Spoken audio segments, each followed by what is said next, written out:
Bonjour à tous et bienvenue. Je suis aujourd'hui accompagné de Scott Ritter, ancien officier du renseignement et major dans le corps des marines des États-Unis, ainsi qu'ancien inspecteur en armement pour l'ONU. Bienvenue dans l'émission. Merci de m'avoir invité.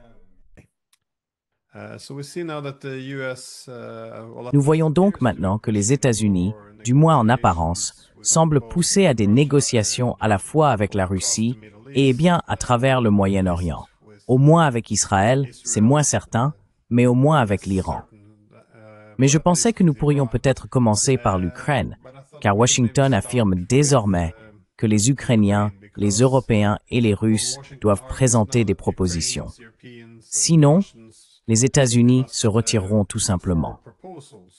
On ne sait pas si cela signifie que les États-Unis couperont également leur approvisionnement en armes, en renseignements et en logistique. Mais comme nous le voyons, la Russie a des exigences très élevées. Les Ukrainiens et les Européens ne semblent pas du tout disposés à bouger. Et je suppose que cela soulève la question, y a-t-il seulement un accord possible ici?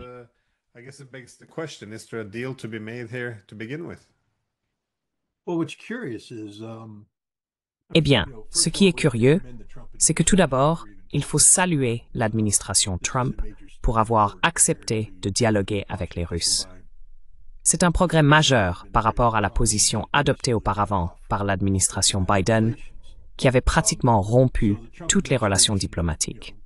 Donc, l'administration Trump mérite des applaudissements, du moins de ma part, pour sa volonté de s'engager. L'autre aspect intéressant, c'est qu'au début de cet engagement, l'administration Trump semblait reconnaître la nécessité d'accepter la réalité, sans posture politique. Ils ont abandonné le prétexte selon lequel il s'agissait d'une guerre commencée par la Russie, que la Russie avait envahi l'Ukraine.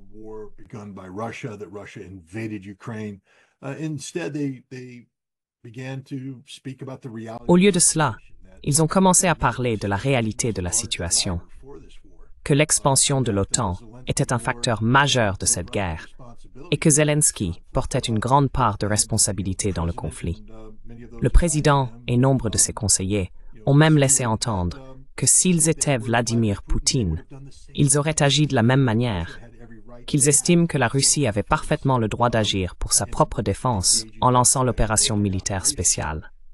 Le secrétaire d'État Marco Rubio est même allé jusqu'à déclarer publiquement qu'il s'agit d'une guerre entre les États-Unis et la Russie, l'Ukraine servant de proxy. Les États-Unis ont également reconnu le rôle de l'OTAN et de l'Europe dans ce conflit.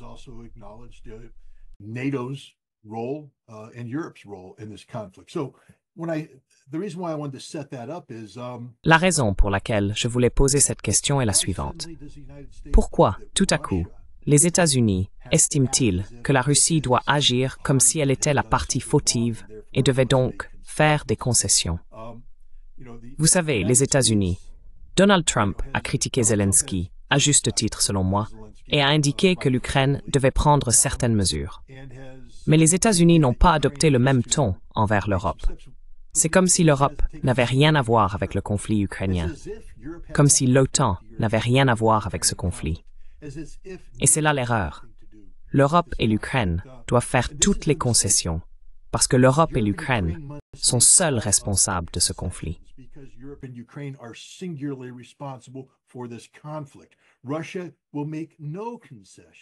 La Russie ne fera aucune concession, car elle est la partie lésée. De plus, la Russie est la victorieuse dans cette guerre. Il n'existe aujourd'hui aucun analyste sérieux qui puisse envisager la possibilité d'une victoire militaire ukrainienne. La Russie détient l'avantage stratégique, et tous les indicateurs montrent qu'elle le conservera. Par conséquent, toute attente de la part des États-Unis, selon laquelle la Russie devrait faire des concessions à l'Europe et à l'Ukraine, est absurde, irréaliste et n'aura tout simplement pas lieu. La Russie a clairement exprimé sa position, et il revient aux États-Unis, s'ils souhaitent mettre fin à ce conflit, de rallier l'Europe et l'Ukraine à cette démarche.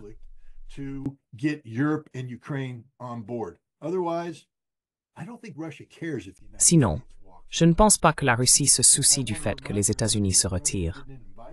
Je tiens à rappeler à tout le monde que la Russie n'a pas invité l'Amérique à la fête. Comme l'a indiqué le secrétaire d'État Rubio, l'Amérique est de l'autre côté, du mauvais côté, l'ennemi. L'Amérique s'est opposée aux Russes en utilisant l'Ukraine comme intermédiaire. Donc, soudainement, pour que Donald Trump arrive et dise « Je suis l'artisan de la paix », il doit, pour cela, se détacher des politiques ratées du passé, ce qu'il a essayé de faire. Mais il ne peut pas prétendre que les États-Unis détiennent une quelconque autorité morale ici.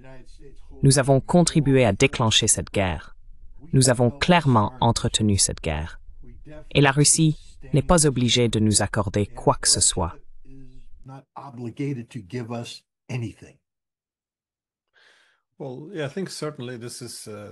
Eh bien oui, je pense que c'est certainement la plus grande contribution de Trump, car je crois que l'ensemble de l'OTAN, sous l'administration Biden, et encore les Européens, se sont enfermés dans cette impasse en s'engageant tous dans ce récit selon lequel il s'agissait d'une invasion non provoquée, que cela n'avait rien à voir avec l'OTAN. Encore une fois, dans ce récit, il n'y a aucune place pour des négociations, puisque la Russie ne voulait que du territoire.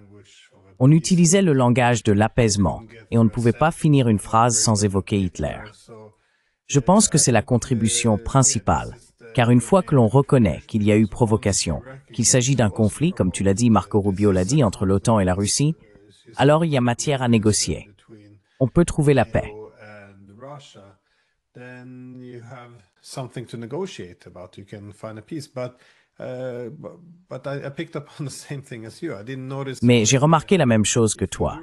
Je n'ai pas vu où, si nous reconnaissons que nous sommes, c'est-à-dire que les pays de l'OTAN sont des participants, comment entrons-nous dans ces négociations? Parce que j'ai vu la même chose avec la proposition de Kellogg. Je veux dire, il dit que les Ukrainiens doivent faire ceci, les Russes cela, et ensuite nous avons un cessez-le-feu. Mais un cessez-le-feu sans règlement politique est une solution un peu étrange. Mais malgré tout, pourquoi n'y avait-il aucune exigence envers les Européens de ne pas envoyer d'armes pendant un cessez-le-feu? Pourquoi pas? Tu sais, les Européens n'ont pas le droit d'envoyer de troupes sur place. Pourquoi l'OTAN est-elle soudainement encore ce tiers innocent qui veut simplement aider l'Ukraine?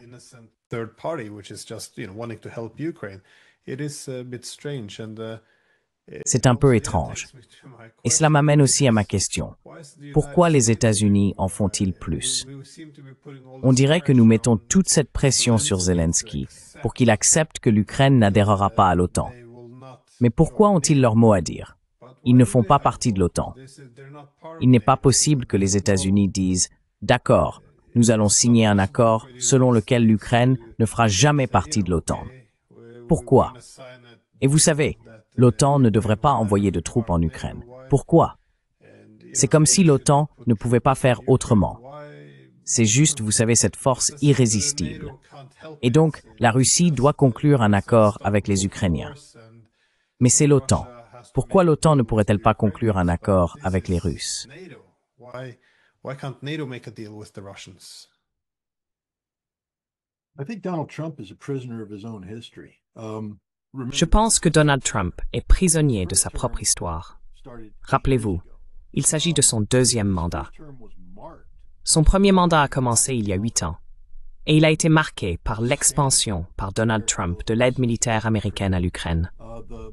L'entraînement militaire qui a débuté en 2015, dirigé par les États-Unis et impliquant l'OTAN, visait spécifiquement à soutenir une déclaration de mission selon laquelle les États-Unis et l'OTAN formaient l'armée ukrainienne, la mettant aux normes de l'OTAN et la préparant à lancer une guerre de libération du Donbass et de la Crimée. Plus précisément, cette armée était formée pour combattre les Russes. Donald Trump a hérité de cette situation et l'a développée. Il savait quelle était la mission.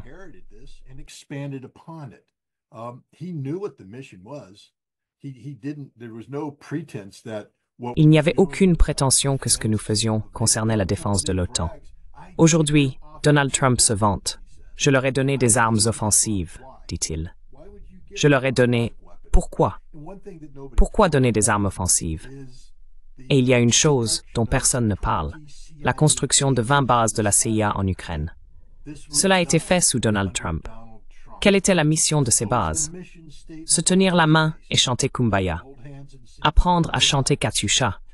Peut-être les nuits de Moscou. Non, c'était pour mener des opérations clandestines contre la Russie afin de soutenir une posture stratégique des États-Unis visant la défaite stratégique de la Russie en utilisant l'Ukraine comme proxy. Donald Trump est l'homme derrière cette politique.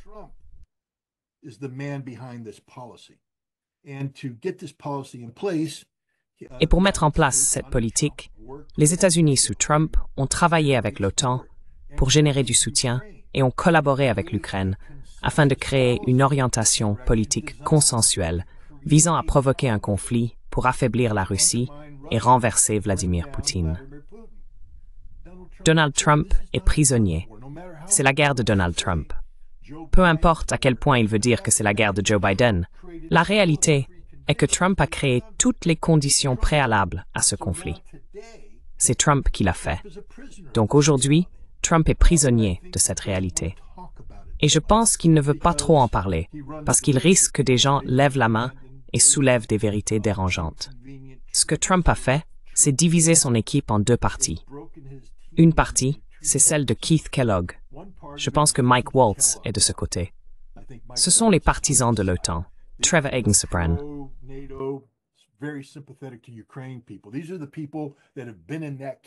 Ce sont les personnes qui, depuis le premier jour, appartiennent à ce camp et qui croient toujours que la mission ultime de l'Amérique devrait être d'utiliser l'Ukraine pour faire tomber la Russie. De l'autre côté, il y a ceux qui soutiennent les politiques qu'il défend, mettre fin au conflit, normaliser les relations avec la Russie. Je pourrais ajouter que Marco Rubio fait également partie du premier camp.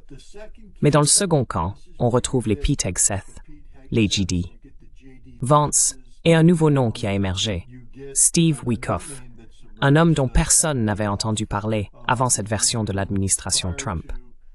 Et aujourd'hui, il est l'un des diplomates les plus accomplis au monde.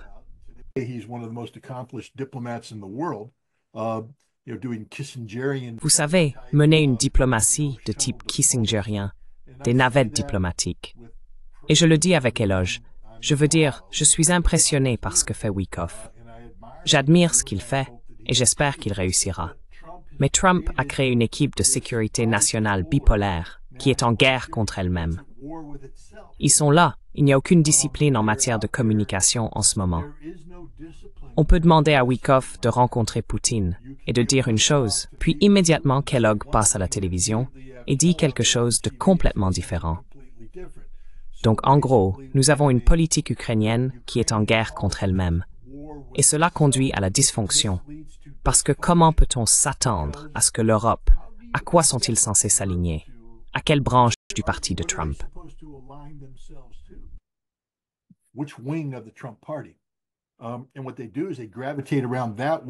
Et ce qu'ils font, c'est qu'ils gravitent vers ce qui exprime de la sympathie pour leur point de vue, c'est-à-dire le centre de gravité de Kellogg, Rubio, Mike Waltz, dans l'espoir que cet autre centre de gravité autour de Witkoff et des autres s'effondre sur eux, au lieu que ce soit l'inverse. Et si Trump ne règle pas cela, s'il n'exerce pas, vous savez, un contrôle exécutif sur cette situation, c'est une politique vouée à l'échec. Maintenant, la bonne nouvelle, s'il y en a une, c'est que je pense que cette initiative de paix ukrainienne va s'effondrer. Je n'ai pas confiance dans l'équipe de Trump pour rassembler tout cela.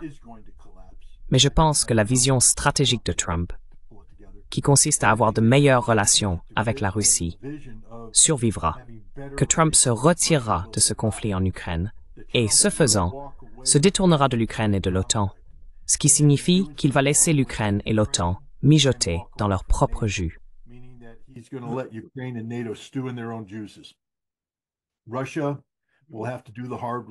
La Russie devra faire le gros du travail, porter le fardeau et terminer cette tâche militairement. Et à un moment donné, l'Ukraine devra accepter des conditions de reddition. Elles seront bien plus dures que celles actuellement sur la table. Et l'OTAN se retrouvera dans une position bien plus difficile, ayant été humiliée sans le soutien des États-Unis. Et les relations américano-russes, je pense, s'amélioreront. Nous développerons un alignement stratégique sur certaines questions cruciales. Nous ne serons pas les meilleurs amis du monde, mais je pense que nous serons en mesure de nous traiter mutuellement avec respect. Nous reconnaîtrons les zones d'intérêt respectives et nous essaierons de ne pas nous gêner mutuellement en ce qui concerne la Chine.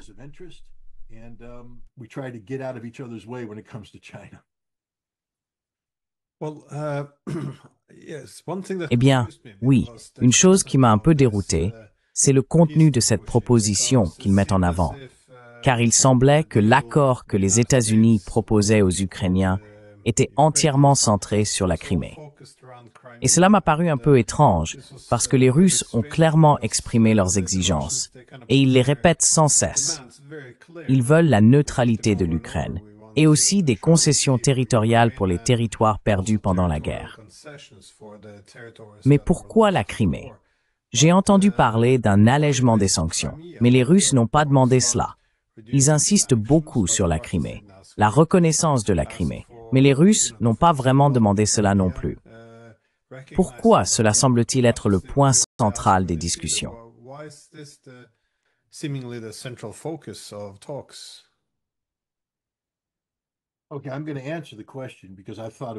D'accord, je vais répondre à la question parce que j'y ai aussi réfléchi, mais il s'agit là de spéculation, donc je dois le reconnaître d'emblée. Ce n'est que mon analyse.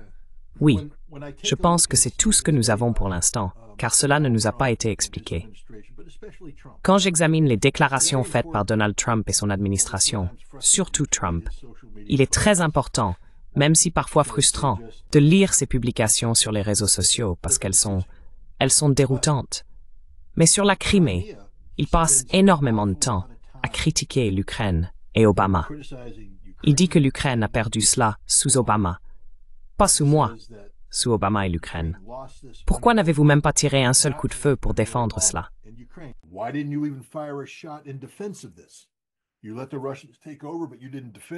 Vous avez laissé les Russes prendre le contrôle, mais vous ne l'avez pas défendu. Maintenant, vous voulez que nous soutenions une guerre pour le reconquérir. C'est la faute d'Obama.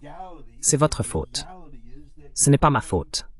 Je dois faire face à la réalité. Et la réalité, c'est que la Russie possède la Crimée et que c'est russe. Et ça va rester russe. Vous ne la récupérerez jamais.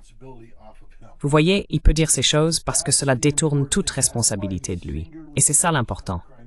C'est pourquoi il se concentre uniquement sur la Crimée, parce qu'il n'a pas les mains sales.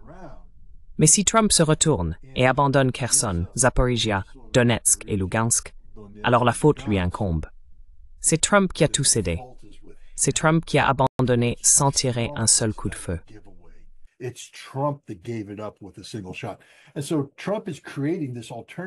Ainsi, Trump crée cette réalité alternative, essayant de rejeter la faute sur tout le monde sauf lui-même, tentant de se présenter comme irréprochable, etc. Et peu importe que Witkoff revienne sans cesse vers lui en disant « Patron, les Russes disent que non, tous ces territoires leur appartiennent et ils ne vont pas les rendre. C'est constitutionnellement impossible. Nous allons devoir leur céder. La Crimée.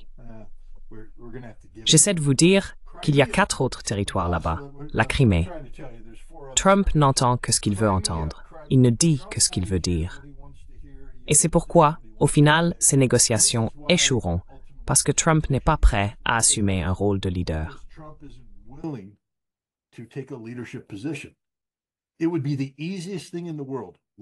Ce serait littéralement la chose la plus facile au monde, de faire plier l'Europe et de faire plier l'Ukraine. L'Ukraine serait plus difficile parce qu'il y a là-bas des partisans intransigeants. Honnêtement, je pense que ce serait une sentence de mort pour Zelensky s'il acceptait quoi que ce soit que Trump essaye d'imposer.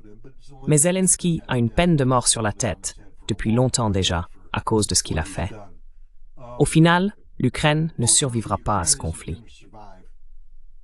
Il n'existe aucun scénario dans lequel l'Ukraine survit à ce conflit. Il faudrait donc que l'Europe dise en gros « L'Ukraine, c'est fini. Cédons-la à la Russie. C'est un problème russe. Laissons les Russes régler ce problème. » Et le leadership américain pourrait le faire.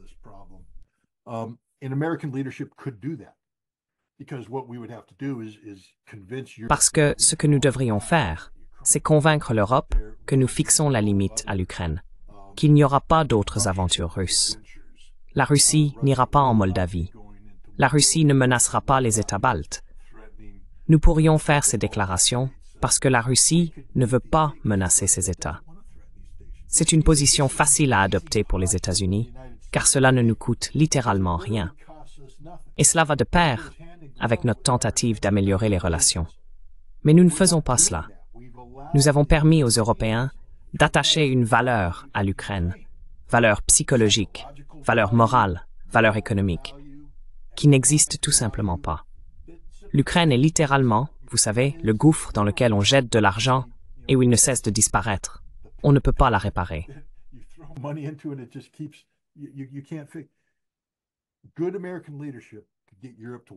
Un bon leadership américain pourrait amener l'Europe à se détourner de l'Ukraine, et l'Amérique pourrait en assumer la responsabilité. C'est facile à faire, car tout ce que Trump a à dire, c'est non. C'est la faute d'Obama et de Biden. Et il a une base MAGA ici en Amérique qui accepterait cela. Mais il n'est pas prêt à le faire parce que son équipe est divisée. Et il a cette équipe pro-européenne. Il doit soit licencier, soit convaincre l'équipe européenne de s'unifier avec l'équipe Trump. S'il parvenait à faire reculer l'Europe sur l'Ukraine, alors ce conflit prendrait fin. Cela signifierait la fin de l'Ukraine. Je ne peux imaginer aucun scénario dans lequel un État ukrainien souverain sortirait de ce conflit. La Russie ne le permettra tout simplement pas.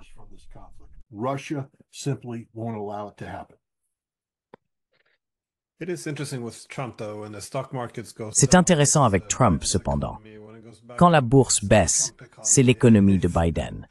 Quand elle remonte, c'est l'économie de Trump. Il s'est créé un monde bien à lui. Oui, c'est très confortable, et il n'y a aucune responsabilité là-dedans. Mais quand on regarde les Européens, ils ne semblent pas, jusqu'à présent, accepter grand-chose. Ils continuent de dire qu'ils veulent un cessez-le-feu inconditionnel, ce qui semble être un code pour ne parlons pas d'un règlement politique. Ils parlent de casque bleu européen, même s'ils semblent reconnaître qu'ils ne peuvent pas en rassembler plus de 25 000. Mais je pense que pour beaucoup d'entre eux, ils regardent toute cette situation et se demandent que va réellement faire Trump. Va-t-il se désengager ou non? Parce que s'il ne se désengage pas, on peut simplement continuer à faire traîner les choses. Mais y a-t-il un autre moyen pour Trump d'obtenir la coopération des Européens pour mettre fin à la guerre? À part menacer, je suppose qu'il devrait lui aussi réellement se retirer de la guerre.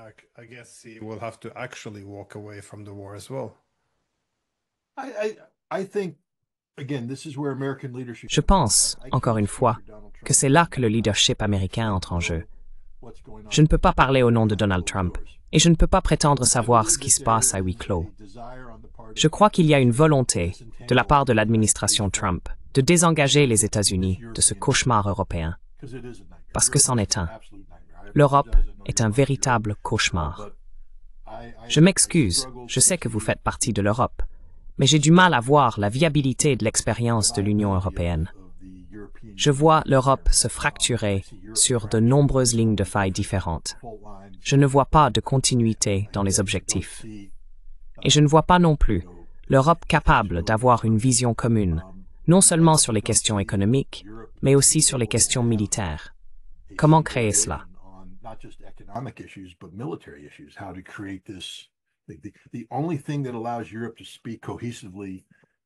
La seule chose qui permet à l'Europe de parler d'une seule voix sur le plan militaire, c'est l'OTAN.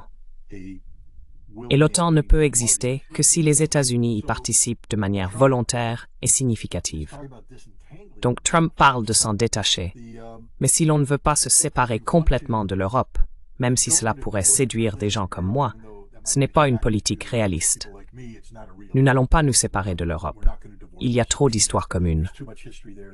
Il y a trop d'alignements économiques. Et pour être franc, les États-Unis ont encore un cœur très européen, dans le sens où en tant que terre d'immigration, nous tirons encore la plupart de nos liens culturels, ethniques et historiques du continent européen. Donc nous n'allons pas nous séparer de l'Europe. Je pense que Trump doit être très clair sur la façon dont il envisage le rôle de l'Amérique en Europe à l'avenir.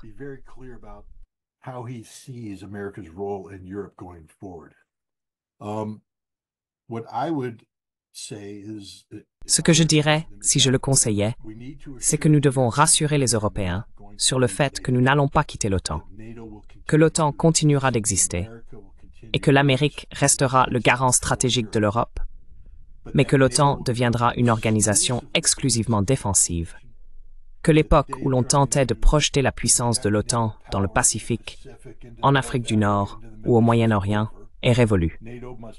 L'OTAN doit être orientée à 100% vers la défense, et la défense que nous construisons doit être adaptée à la réalité de la menace.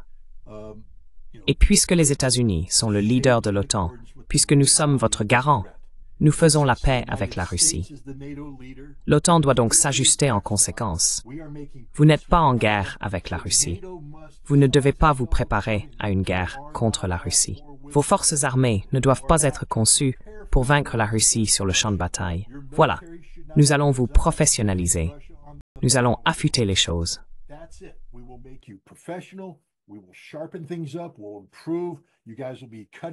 Nous allons nous améliorer. Vous serez à la pointe. Et si quelqu'un vous attaque, vous serez capable de vous défendre. Mais l'époque où l'OTAN se définissait comme un rempart contre l'expansion russe doit prendre fin. Et si vous n'êtes pas prêt à l'accepter, nous en avons fini avec vous. Et si nous vous quittons complètement. Ce sera entièrement votre responsabilité. Et vous ne pouvez pas vous le permettre. Vous n'en avez pas la capacité économique. Vous n'avez pas de vision unifiée. Vous échouerez. Donc c'est votre choix. Si vous voulez que nous assumions ce rôle de leader, vous devez vous détacher de l'Ukraine. C'est terminé.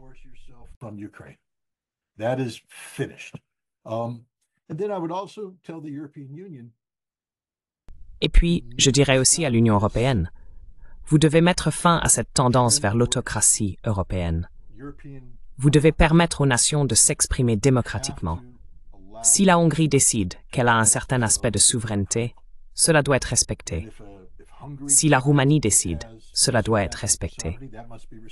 Mais le temps où l'Union européenne intervient et interfère dans la politique intérieure de ses membres doit cesser, car les États-Unis ne le toléreront pas.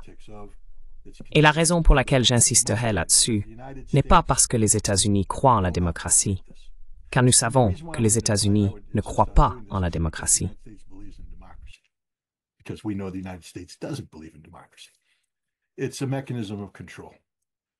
C'est un mécanisme de contrôle. Parce que si nous voulons maintenir la démocratie et ce niveau d'implication militaire, nous devons nous assurer que l'Europe ne nous entraîne jamais, par inadvertance, dans un autre conflit. Car l'objectif stratégique n'est pas de s'investir davantage en Europe, c'est de se désengager de l'Europe. Donc si nous devons rester dans l'OTAN, il faut s'assurer que nous avons la capacité politique d'empêcher l'Europe de devenir un monstre. Et on ne peut y parvenir qu'en encourageant les nations individuelles à exprimer leurs droits souverains et à empêcher l'Europe de s'unir en une seule entité. Cela a beaucoup de sens. That makes a lot of sense. But, Trump seems to be on... Mais oui, l'ancien Trump, il semble effectivement suivre cette voie. Il a une vision très négative de l'Union européenne. J'imagine que Elon Musk est encore plus virulent dans son mépris pour cette idée, ce bloc. Mais tu as mentionné l'Ukraine tout à l'heure. Zelensky ne pourra peut-être pas conclure un accord sans, je suppose, risquer sa vie. J'imagine que c'est une référence aux nationalistes, car, encore une fois, ils détiennent un pouvoir immense depuis 2014. Mais y a-t-il d'autres obstacles? Je veux dire, avec les questions juridiques, il pourrait y avoir des problèmes. Bien sûr, Zelensky s'oppose à tout. À qui parler? Ça va être très difficile pour n'importe quel Ukrainien d'accepter cela. Vois-tu une possibilité qu'un accord soit conclu, ou bien accepteront-ils de venir à la table des négociations qu'une fois l'effondrement amorcé, lorsqu'ils perdront le contrôle de leurs forces armées? Parce que je n'arrive pas à imaginer les nationalistes prêts à négocier quoi que ce soit. Ils sont vraiment déterminés.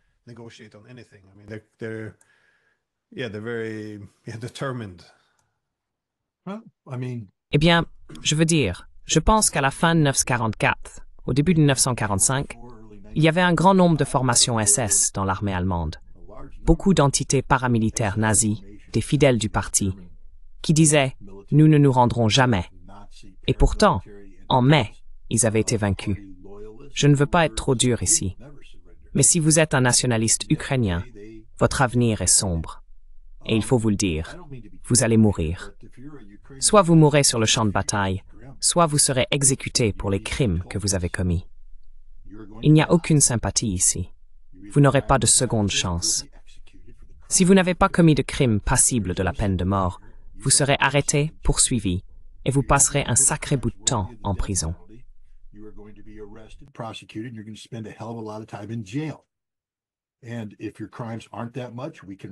Et si vos crimes ne sont pas si graves, nous pouvons vous réhabiliter et essayer de vous réintégrer dans les couches inférieures de la société, mais vous ne serez jamais en position de pouvoir. C'est votre destin. Et nous devons simplement, c'est cela, la dénazification. C'est ce que les Russes me disent, à moi et à d'autres personnes. C'est la dure réalité. Donc, les nationalistes peuvent faire semblant autant qu'ils veulent. Ils vont mourir, tout comme les nazis sont morts. Ou alors, ils peuvent partir en diaspora. Peut-être que l'Occident sera prêt à accueillir une 5e vague d'immigration ukrainienne, où nous pourrons amener tous les nazis ici et les laisser aller en colonie de vacances à Ellenville. Et ils pourront obtenir des sinécures financées par l'État, etc. Peu importe.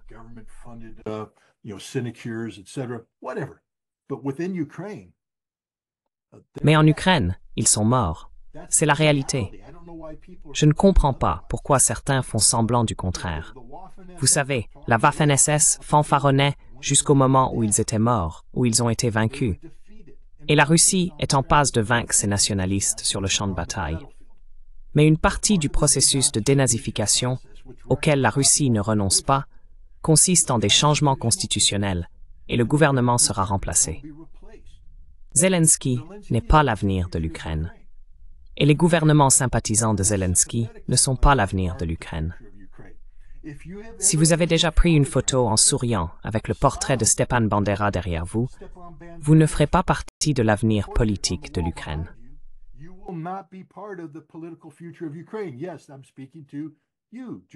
Oui, c'est à vous que je parle, général Zelensky. Espèce de nationaliste ukrainien, fils de pute. Et à tous les autres qui ont adopté cette idéologie odieuse. Je m'excuse de jurer, mais je n'ai aucune sympathie pour ces gens-là. Aucune, absolument aucune. Leur idéologie n'a rien d'attirant. Il n'y a aucune ambiguïté sur ce qu'ils essaient de faire. Ce sont des ultranationalistes remplis de haine. Ce sont des suprémacistes blancs qui considèrent toute personne en dehors de leur petit cercle, vous voyez, précisément défini, comme des sous-humains. Vous savez ce qu'ils disent des Russes, comment ils appellent les Russes et comment ils traitent les Russes. Les Polonais savent comment ils traitent les Polonais.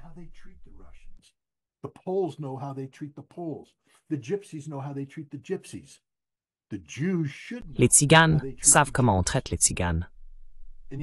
Les Juifs devraient savoir comment on traite les Juifs. Et pourtant, on est censé exprimer de la sympathie pour ces gens. Censé dire, eh bien, il faut leur trouver une place. Leur place est sous terre, en prison ou en exil, mais leur avenir ne fait pas partie de l'Ukraine. Encore une fois, je ne peux pas parler au nom du gouvernement russe, mais j'ai écouté des responsables russes s'exprimer, et je crois que ce que je dis reflète la réalité des politiques qu'ils prévoient pour une Ukraine post-conflit. Ils n'autoriseront pas le fléau de l'idéologie nazie, incarné par la vision odieuse de Stepan Bandera, à continuer d'exister. Stepan Bandera's odious take on life to continue to exist. Yeah, no, I've been hearing similar things. So it's Non, j'ai entendu des choses similaires, donc tu es probablement sur la bonne voie. Je voulais changer un peu de sujet et parler du Moyen-Orient, car bien sûr, il y a aussi des négociations en cours là-bas. Eh bien, je suppose que la question très large est la suivante. Penses-tu que le génocide à Gaza peut être arrêté ou je ne sais pas trop comment on pourrait évaluer cela? Trump exerce-t-il une quelconque pression sur Netanyahou ou penses-tu que rien de tout cela n'est possible?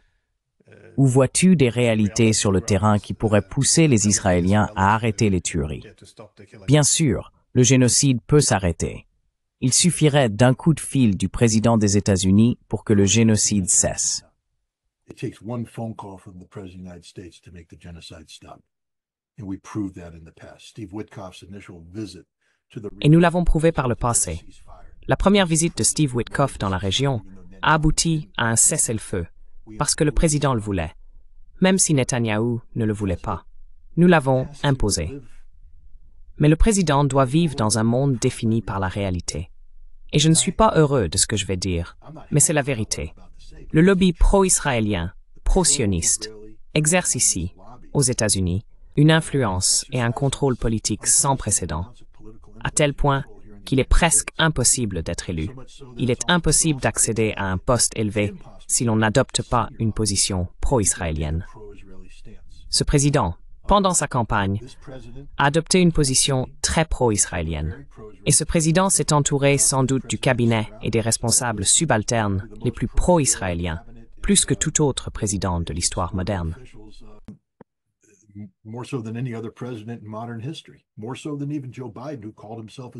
Encore plus que Joe Biden lui-même, qui s'est qualifié de sioniste. C'est donc une réalité à laquelle le président doit faire face. Maintenant, comment affronter cette réalité? C'est là que ça devient triste. Parce que nous ne nous soucions pas du peuple palestinien. Nous étant collectivement les États-Unis. Oui, il y a des gens aux États-Unis, moi y compris, qui se soucient du peuple palestinien. Il y a des manifestants qui font un travail héroïque parce qu'ils en paient le prix fort. Il y a des gens moins héroïques comme moi qui ne participent pas aux manifestations parce que je ne veux pas être arrêté. Mais j'écris et je me fais censurer et attaquer.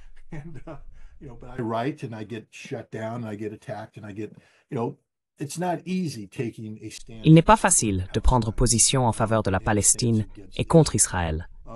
Mais malgré tout cela, nous ne faisons absolument pas bouger les choses, car rien de ce que nous faisons n'a d'impact sur Donald Trump. La réalité, c'est que Trump ne se soucie pas des Palestiniens.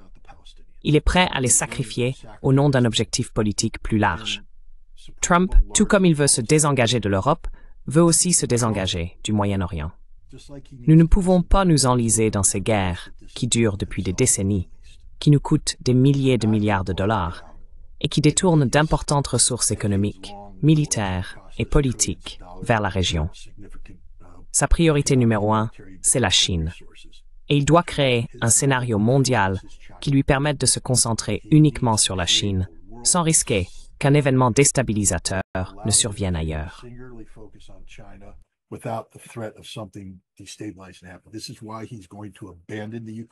C'est pourquoi il va abandonner le conflit en Ukraine, quoi qu'il arrive.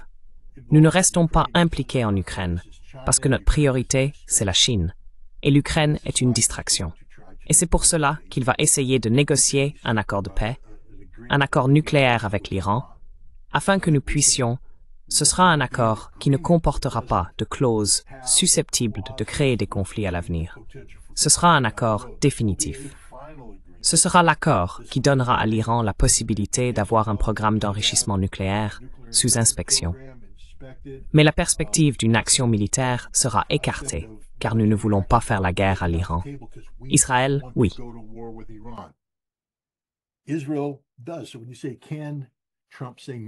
Donc, quand vous demandez si Trump peut dire non à Netanyahou, oui, il le peut.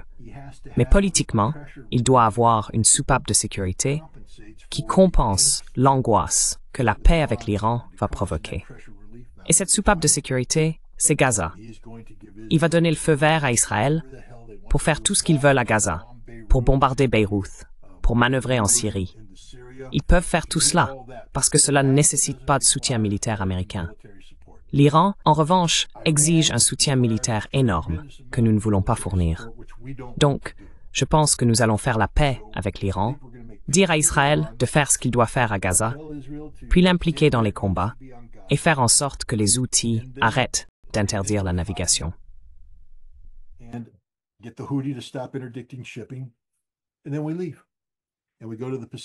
Et puis nous partons et nous allons vers le Pacifique. Je pense que c'est simplement la vision stratégique de Trump. Mais malheureusement, cela signifie que les Palestiniens vont être sacrifiés une fois de plus. Encore une fois, nous allons prononcer des mots sur l'humanité auxquels nous ne croyons pas. Nous fermons les yeux sur un génocide. nous créons une situation aux États-Unis où il devient illégal de critiquer Israël. Dans le pays de la liberté, la patrie des braves, où la liberté d'expression est censée régner en maître, il va maintenant devenir illégal de s'exprimer contre Israël. Cela montre encore une fois le contrôle que le lobby pro-israélien exerce sur les États-Unis.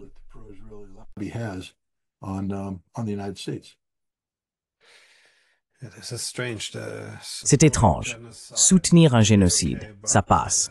Mais protester contre, c'est là que la loi intervient. Ma dernière question était de savoir si vous pensez que Netanyahou permettrait la paix avec l'Iran. Mais j'imagine que vous avez déjà répondu à cette question.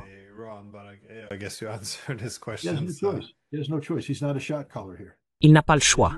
Ce n'est pas lui qui décide ici. Israël ne peut pas attaquer l'Iran de sa propre initiative. Il n'a pas la capacité militaire d'engager et de soutenir des frappes militaires significatives contre l'Iran. Étant donné la dissuasion balistique conventionnelle démontrée par l'Iran, Israël paiera peut-être un prix fatal s'il initie une attaque contre l'Iran qui ne décapite pas sa direction et n'élimine pas l'ensemble de ses capacités. Ainsi, si les États-Unis ne sont pas prêts à s'aligner sur Israël, il n'y a rien que Netanyahou puisse faire. Il n'y a rien que Netanyahou puisse faire.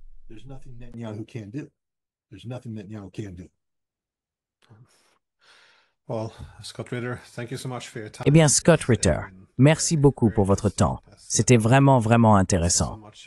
J'imagine que Trump le fait exprès, cette ambiguïté stratégique qu'il intègre dans ses tactiques de négociation.